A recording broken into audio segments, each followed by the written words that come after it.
Good morning, everyone.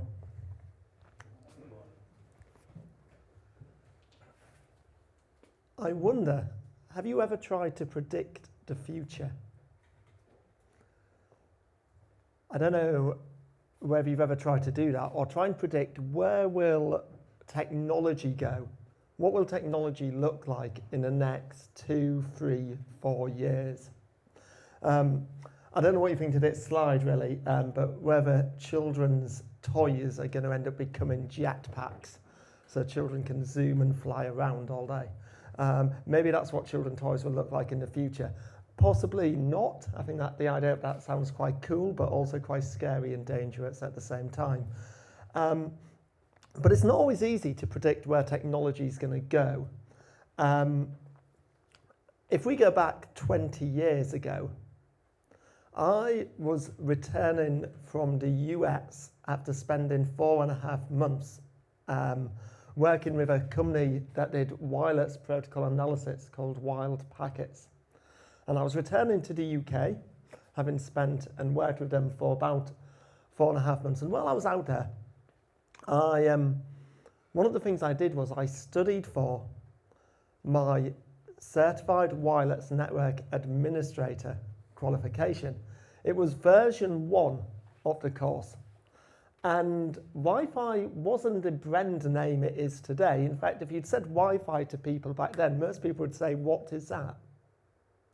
But I had studied for this certification and I'd got it, and I'd actually taught a class while in the US, my first ever wireless training class.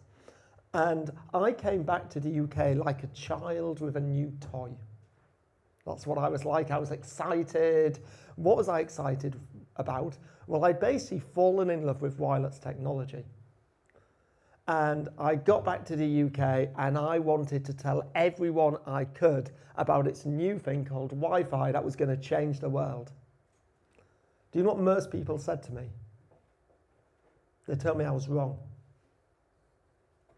I had comments like, it'll never replace a cable, Wi-Fi. I had other comments like, well, it's a niche technology, but it'll never be used in the enterprise. Or people who just went, oh no, it's not what professionals use. And even people said to me, there's no money in Wi-Fi. That was a comment I remember getting from a colleague of mine, which is interesting considering it's now a multi-billion industry and it's the biggest brand in the entire world is Wi-Fi. If you look at the Wi-Fi Alliance, they're like who own the trademark Wi-Fi. They're very proud that they have one of the biggest brand names in the world. You can go anywhere in the world and you will know, people know what Wi-Fi is. So what is it? Am I just good at telling the future? Or was I just a very young, naive boy who just thought he knew better and happened to get lucky? Because for the rest of my career, I've ignored all the people who told me that Wi-Fi was never going to go anywhere, and I pursued a career in Wi-Fi with every ounce of my body. And that's what I've done ever since. So it's not always easy, is it, to predict the future? Was I just lucky? Well, maybe. But I've not always been that lucky when it comes to Wi-Fi.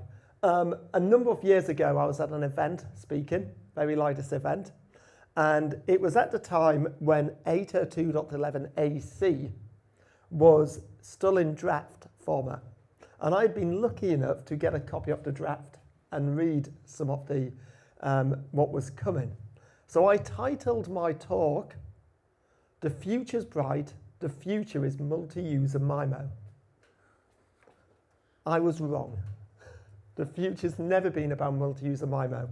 So sometimes we get things wrong, sometimes we get things right when we talk about the future. And over my time in Wi-Fi, I've learned that while Wi-Fi is an amazing technology which has indeed changed the world, we maybe need to just always take a little bit of step back and think and look at new technologies and new standards in light of what's actually going to happen in reality. Because many, many features like multi-user MIMO promise a lot, but sometimes deliver very little. So it's with that background I come to talk to you about Wi-Fi 6E. I'm going to talk to you about what it is, but I don't have all the answers today for you. So by free, people can ask questions and we'll try and answer them. But there's a lot of unknowns with this technology. It's very new, and we don't have all the answers today. But what I will try and do is tell you what we do know and what's going to happen and some of the things we do know. And then we can also maybe talk about some of the unknowns as well. And what does that mean for the future? So what is Wi-Fi 6E? Let's start off with that. And why are so many people, particularly marketing people, getting very, very excited about it? So Wi-Fi 6E, at a very, very basic level, is a whole bunch of new spectrum that's been made available in the 6 gigahertz band. And spectrum is something we've always wanted more of. So that's a good thing.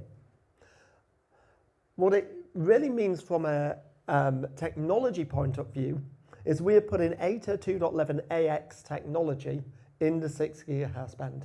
So this is AX in a completely new band.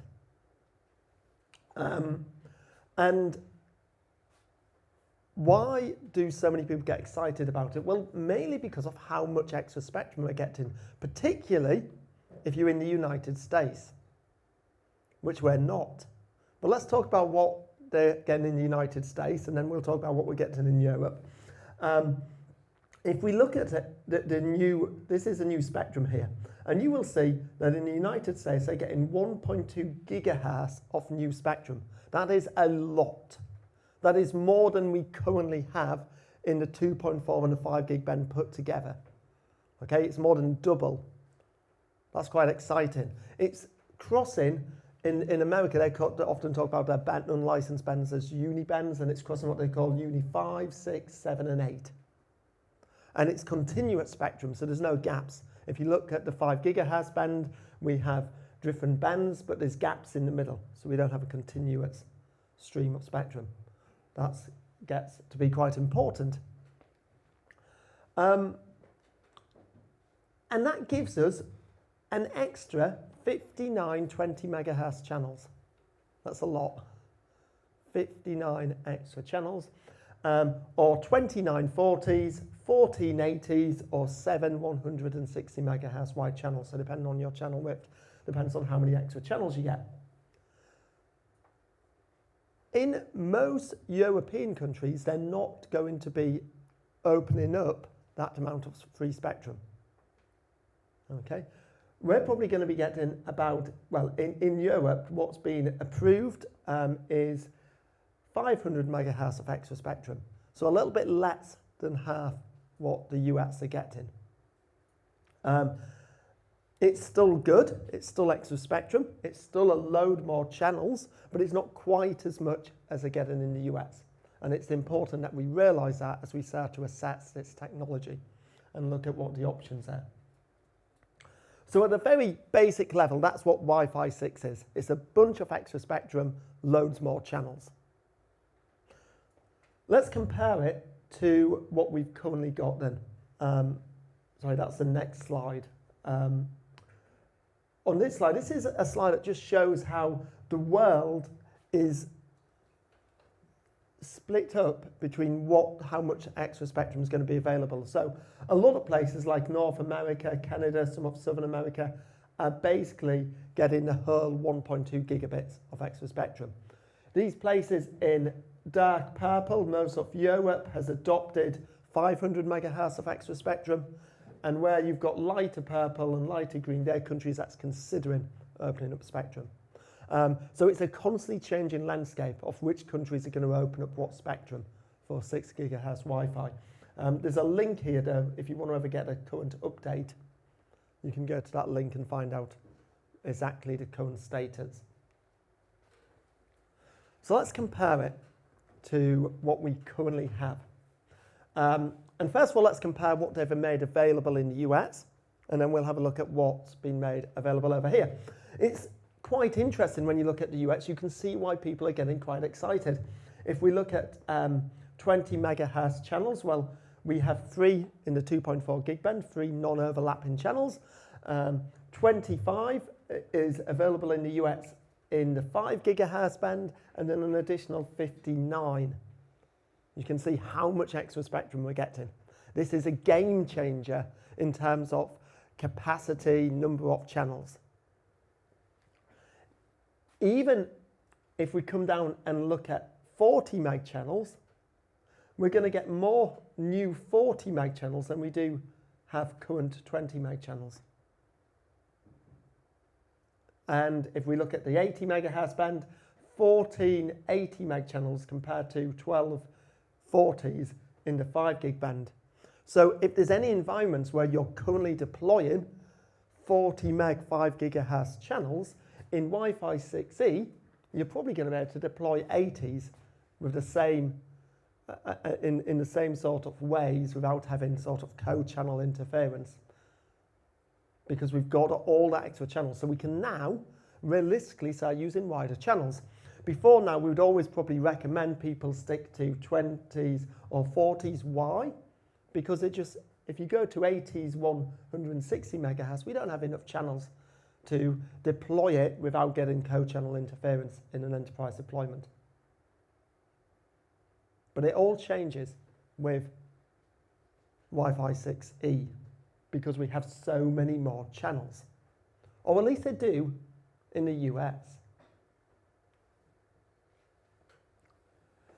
If we're taking the EU and the UK and our 500 megahertz spectrum, this is what it currently looks like. So 3 2.4 gig channels. We can, depending on which country you're in, you're going to get between sort of 23 or 24 20 meg channels in the 5 gigahertz band. Different countries have opened up different channels. That's why there's a difference there. And then in our extra bit of spectrum, we're going to get another 24 channels. So if you're talking 20 meg channels, that's pretty good. It's like getting the whole of the 5 gig spectrum continuous again. And that's quite exciting because we often, in very high density environments like stadiums, exhibition halls, we often run out of channels. And what I want is more channels. That's what I want. I want to, the way I can improve wireless performance and is by having as least number of users on each channel. The more I can split my users up across channels, the more capacity I have. Because we know with Wi-Fi, it's half duplex, shared medium, we're all contending for the same access. The more people using the same channel, the more contention you have. If I can split people up across more channels, that gives me more capacity. This is a good thing. Let's have a look. What if we go to 40 meg channels? Well, now we're getting 12 new 40 meg channels. That's more than we could get in the 5 gigahertz band. Again, more capacity. If we look at 80 meg channels, again, I've got 6 compared to 5 and 160 megahertz, 3 compared to 2. So I'm getting sort of an extra channel. So it's similar to what I get in 5 gig, but I've got about an additional channel. And the reason for that additional channel, even though it's around the same amount of spectrum, is that the 5 gigahertz isn't continuous, so you've got a gap where you can bond channels together, whereas in 6 gigahertz, it's all continuous spectrum. So it all looks pretty good, and we should be excited about getting new spectrum. Regulators don't open up spectrum very often. So it's not like we're going to, you know, in a few years' time get more spectrum and a few years' time get more spectrum. This is a sort of once in a lifetime opportunity, really. So this is something that's good. It's something to be excited about. Let's talk a bit about some of the practicalities of it. How is it actually going to work? Well, there's lots of different device classifications in 6 gigahertz, which is worth mentioning. There's classifications based for APs and classifications for clients. So you've got 2 sets of classifications of devices. I've put the APs up at the top of this slide and the sort of clients at the bottom, okay, just to show how it works. Now, the access points which are being released today, the ones you're probably going to get your hands on first, are going to be low power indoor APs. So what we call Lpi Aps. These are devices which have to be installed in a fixed location. You can put them on a mobile device, or you can put them in a bus or a plane or something like that. They have to be in a fixed physical location. They have to be indoors. They can be installed outdoors. You're not allowed to weatherproof them. These are some of the rules that are being, most of these rules are being set by the FCC at the moment, but as the manufacturers are US based, these are the devices we're going to see being shipped, okay? But they're the rules. So they've got to be indoors. They can operate across the entire 6 gigahertz spectrum. And so indoors, fixed location, they're the main important. They've got some power restrictions as well to them, so they're going to be limited on power. Why all of those regulations? Well, the reason is, in the 6 gigahertz band, we have incumbents. We have fixed satellite links. We've got people that are currently using the band with outdoor links. Now, an indoor low-powered wireless network isn't going to interfere. But if you start putting these devices outside and increasing the power, that's when you're going to start to cause interference with the existing incumbents in the band.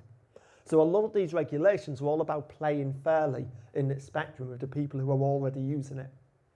So that's why we've got these power classes. So that's the low power indoor APs. As I say, these are the APs you're going to see, the APs that have been announced currently by Juniper. Are low power indoor APs. That's the class they fall into. There's another power classification approved by the FCC in the US, which are standard powered APs. These can be higher powered than the low power APs. They can also be installed both indoors and outdoors, but they are limited to just Uni 5 and 7 of the spectrum, so they can't go across the whole spectrum. They also are going to be controlled by something called an AFC. And an AFC is a database which knows about all the fixed location, all the fixed incumbents in that band, so the fixed satellite links. And these devices are going to have some way of geolocating themselves, probably GPS, and they will send their location to this database, and they will be told what channel they can use, basically. The frequency they can use is going to be centrally controlled by a centralized database. That's basically how they're going to work. So they're going to come under the control of this AFC, which is a centralized database. No devices are being certified against this yet because the AFC is still getting approved and going through regulatory control. It's also a US only thing. Europe's not adopted the standard power at the moment, so we're not going to see that option. However, there's another type class called very low power APs, which the FCC have not approved, but has been approved in Europe. Whether we see any of these devices or not remains to be seen, but these potentially could be, and these are devices that can go in if these two are both fixed, this can be mobile. So this could go on a plane or a train or a bus or a device that's moving around. And that's the very low. As I say, it's been approved in the EU, but it's not been approved in the US. So whether manufacturers are going to start building these or not, we'll have to wait and see. But they are the 3 power classes. There's also a host of client devices as well. I'll go through them quite quickly, but just to give you a flavour. The low power indoor client is a client which can only work indoors, and it has to come under the control of a low power AP. So it can only connect to low power APs. There's also a standard client which has to come under the control of a standard power AP. And then there's something called a dual client, which could be controlled, connect to either a low powered AP or a standard power AP, and it comes under the control of that AP, whichever it chooses. Now, the reason I mention that is most of the clients today and there's not many which are going through approval, are either low power or dual clients. But if vendors start bringing out standard powered APs, the clients which are currently low power won't be able to connect to them. So there's going to be some interesting developments as this technology goes on.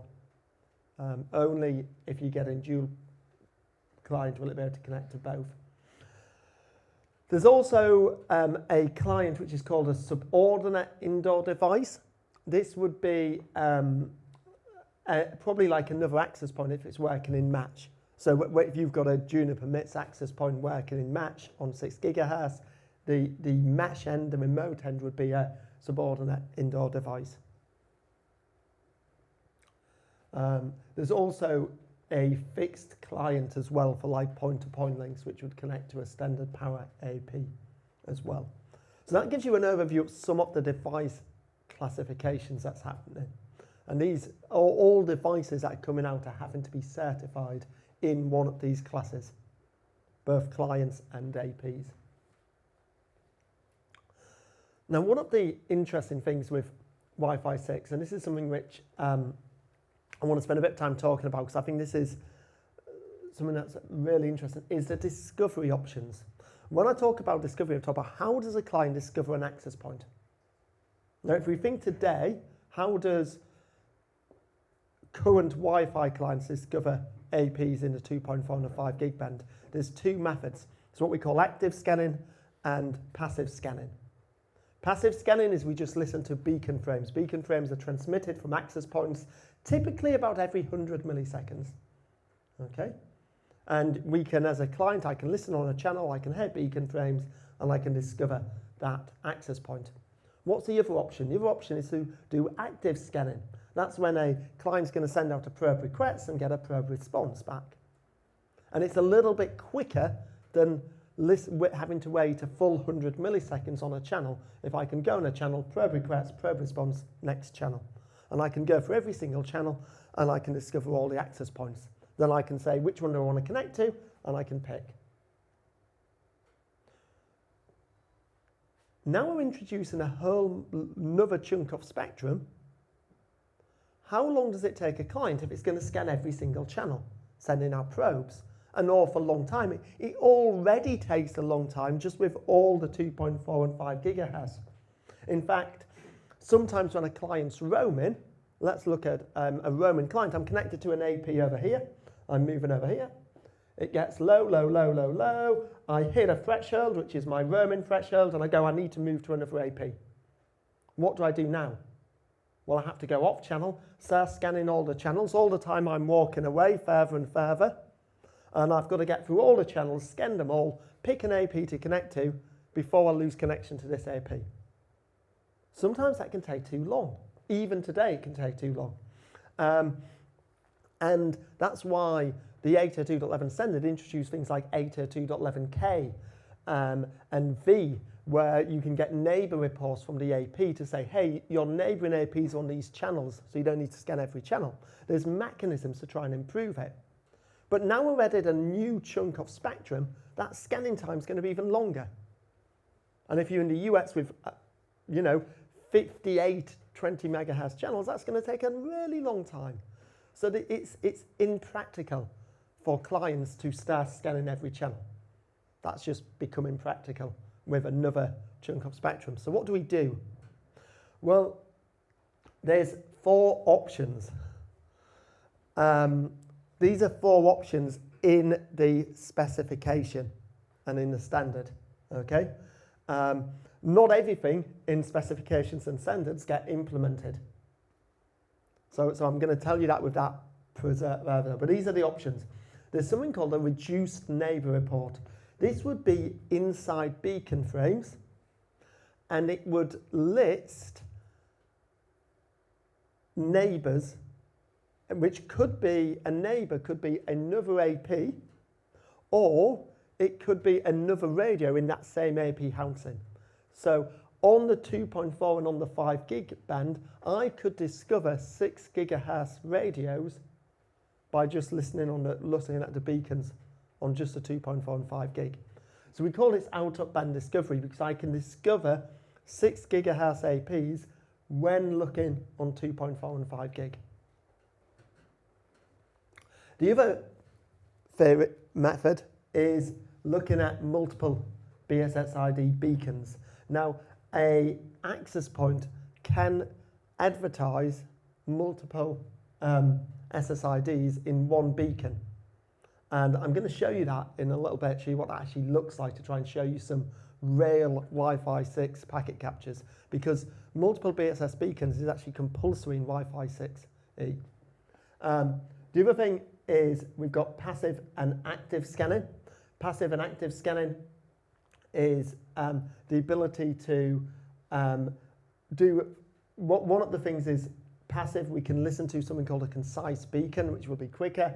There's also, it's introduced to a concept of something called unsolicited probe requests. Instead of me having to probe out, the AP is just going to send probe responses at a much more frequent rate than beacons, so I could potentially get through the channels quicker. We can also actively probe on channels, but the way it's going to work in Wi-Fi 6E is you're not going to probe on every single channel. They've designated every 4th channel starting with the second one, so if you take a 80 meg channel, it'd be the second 20 in every 80, you can scan on these channels. So you're not scanning every single channel. Now, this is important and something I want to talk to you about. These are what we call the preferred scanning channels, okay? And it's the second 20 megahertz in every 80. Now, what does that mean? If I'm only, a lot of clients today seem to be doing this method of discovering. But if I'm only scanning on these 20s, what happens if I set an AP up on a 20 meg channel on, say, channel 13 here? Well, at the moment, with some very early tests with some very early clients, it doesn't seem to find the AP, the current clients. If you've got an 80 meg channel, which is what in the US they're pushing to be the default in Wi-Fi 6E, then you'll always have one preferred scanning channel in every 80, so it'll find all the channels. But if you start going to 20s and 40s, you might find some clients today can discover your APs. So that's really pushing in 6 gigahertz 80 meg as the default today, until clients start adopting some of these out-of-band discovery methods. But at the moment today, they're not really doing that. So that's one of the things I wanted to point out. This is what a multi-BSS beacon looks like. This is if you're using an Apple Mac and you've got a tool called Wi-Fi Explorer, which is a Wi-Fi scanner. You can see the beacon frame that was actually transmitted, and here's the BSS ID, but it's also discovered all these non-transmitted ones. What does that look like in a packet capture? I'm going to finish. You can see a beacon frame here, and there is an element called a multiple BSS element. This is a bit small, so I'll blow it up in a minute so you can see it a bit better, but you'll see there's lots of sub-elements it's talking about. Now, all this technology is so new that the protocol analyzers are not decoding it yet correctly. So what you will see here in this non-transmitted, you get a non-transmitted profile, and we just get the hexadecimal string. What on earth is that about? Well, that tells me information that you'd normally get in a beacon frame. It's actually a set of information elements. So if I just quickly decode it for you, I'll tell you what it means. The very first bit here is what's called a non-transmitted BSS capacity element. And it's basically, if you're used to looking at beacon frames, if you're not, don't worry, but they all start with something called a capabilities element, which tells you the capabilities of that access point. Well, that's basically what those first few hex bytes are. They're transmitting that same information. Next, we have the SSID element. So it's telling me the SSID that this is. That will decode as the SSID.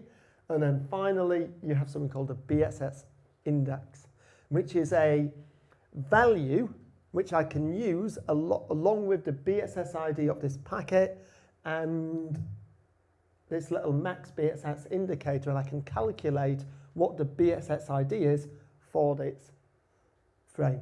I'm not going to go into the calculation, it's way too complicated, but you can calculate it from there. So that's what it looks like when you're getting multiple BSSs advertised in one beacon frame. So let's very quickly talk about, because I know we're running short on time, but some of the things you need to think about if you're going to be deploying Wi-Fi 6E. First of all, propagation, security configs, and then channel widths. And I just want to quickly race through those. So propagation. When you do the calculation, 6 gigahertz is a higher frequency than 5, but not much higher. So it won't quite propagate as far. And the delta, the map says it should be about 1 or 2 dB lower power than 5 gig at the same power when you receive it. Again, some early tests, and it's, these tests here, have shown it's actually about 3 to 4 dB less. Why is that? Well, I think there's a number of reasons. And I think that's because the devices that are out today are not probably using optimized 6 gigahertz antennas. They're using 5 gigahertz antennas. I've brought a Wi-Fi 6 card for a Dell laptop, which had a standard Wi-Fi card in. I've plugged it in, but the antennas in there will be optimized and designed for 2.4 and 5 gigahertz, not 6 gigahertz. So because of that, some of these early devices and client devices are going to actually see the signals even less than they probably will do eventually as its technology matures. So that's again something to bear in mind if we're talking about implementing this early, is that we're going to maybe see an even worse performance than we would on 5 gigahertz. Another important thing to know about Wi-Fi 6E is WPA version 3 is mandatory.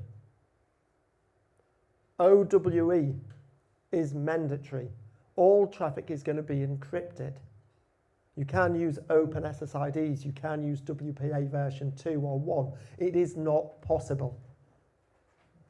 Therefore, what do you do when you've got an SSID that you want to deploy on both 5 gigahertz and 2.4? Let's use as an example the EduRoam SSID that's used in a lot of universities.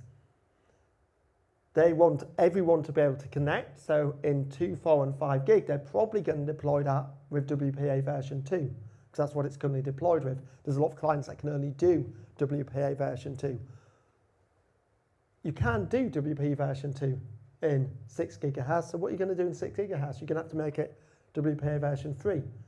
So how is that going to work? Are you going to have separate SSIDs? Because you can really roam from a WPA version 3 AP to a WPA version 2. So if you roam in between bands, it may not work so well.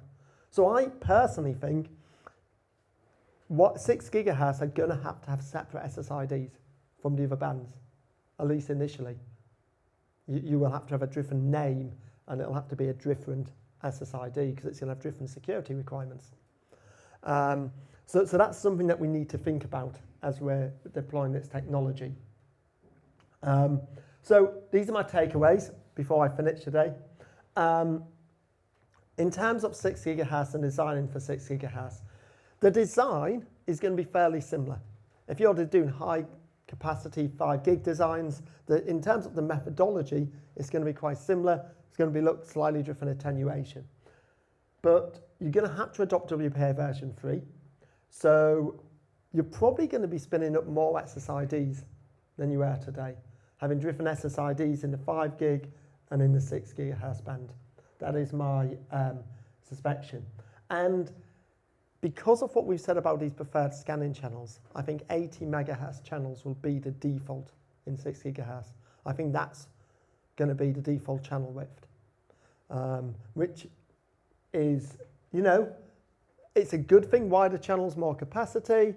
But if the object of getting more spectrum is that we want lots more smaller channels, we may not get that. And again, something to be aware of. So they're my takeaways. I'm happy to answer questions. You can come and chat to me today if you've got more questions. But that is my very quick summary of 6 gigahertz Wi-Fi. Thank you.